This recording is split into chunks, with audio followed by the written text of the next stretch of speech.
The worst of the weather will be Saturday and Sunday. Here's that rainfall forecast. And right now we're forecasting 5 to 8 inches here in South Florida. Most of that will fall on Saturday and Sunday. And again, because Hurricane Irma is moving at a pretty good clip and expected to be picked up, it's not going to be another Harvey. We're not going to see anybody getting 30, 40, or 50 inches of rain. That is just out of the question. The concern here is more of a surge and wind damage angle that we had with Harvey. We had that in a small area north of Corpus Christi in Aransas County, like Rockport. But in Houston, it was all about the flooding. This time around, we've got a much bigger concern on storm surge, coastal flooding, and also the wind damage angle versus the inland flooding. That was the big story and the killer during Hurricane Harvey. Now, Governor Rick Scott at the microphone. Let's get his latest thoughts on Irma.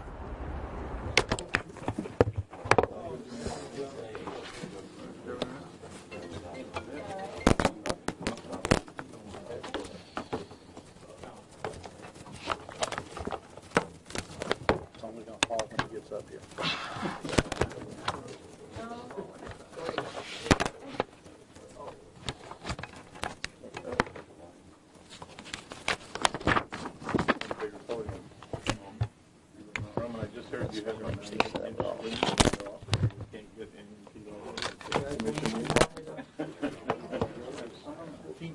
And obviously, we are still waiting for Florida Governor Rick Scott to take to the podium. Obviously, the main purpose right now is gearing up the millions of residents in Florida for any potential impact that Irma might have. And as we've been talking certainly this morning, even the last few days, and with Carl Parker today, there's still a huge part of Florida that could see a wide range of impacts, because the model uncertainty at that point still has us thinking that from the west coast of Florida to the east coast of Florida need to really pay attention. Yeah, absolutely. Let's listen in here as the governor speaks.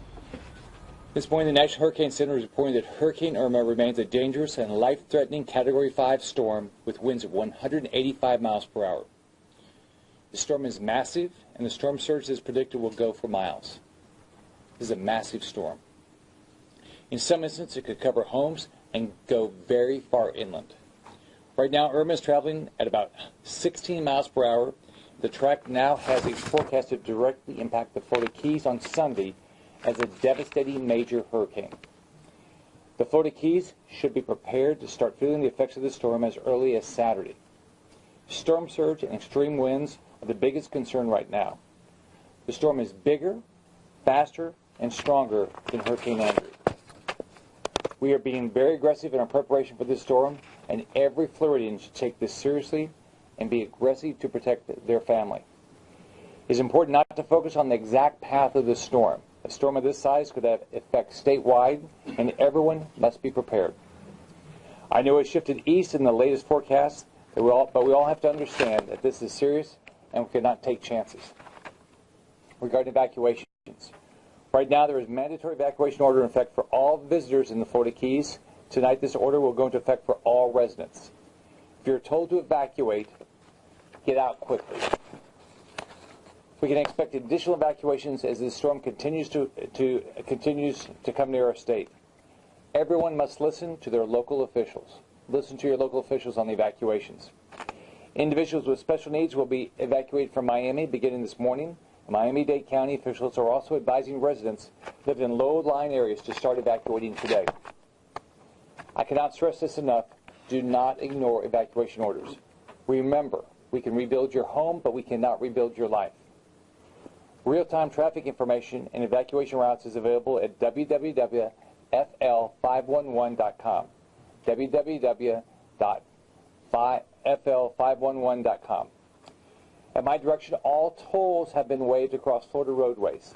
This should help families evacuate quickly and safely. We are preparing for Irma to directly impact our state, and while it's still too early to tell exactly where the storm will hit, it is incredibly important that all Floridians keep a close eye on this incredibly dangerous storm. Do not sit and wait for this storm to come. It is extremely dangerous and deadly and will cause devastation. Get prepared right now. Regarding the Florida National Guard, yesterday I activated 100 members of the Florida Air and Army National Guard to support with planning, logistics, and operations in preparation for potential impacts from Hurricane Irma. These 100 state members are stationed across the state right now. And air assets from the North Carolina National Guard are beginning hospital evacuations in Florida Keys this afternoon. Today, I'm activating another 900 Guard members for a total of 1,000 by the end of the day to respond and prepare for Hurricane Irma. On Friday, all 6,000 remaining available National Guard members will be reporting for duty. I stand ready to activate additional Guard members throughout the week as needed.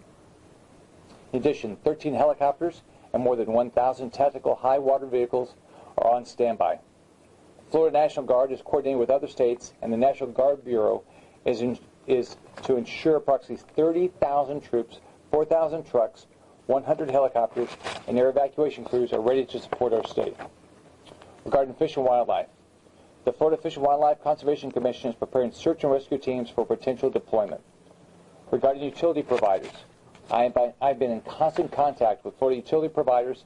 They're already working on staging and asset allocation so they can return power as quickly as possible following the storm. They're actively pre-positioning resources throughout the state and in neighboring states. We know from previous storms how incredibly important it is for power to be restored quickly.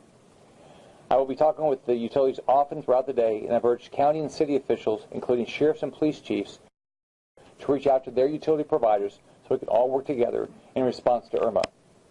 Regarding shelters,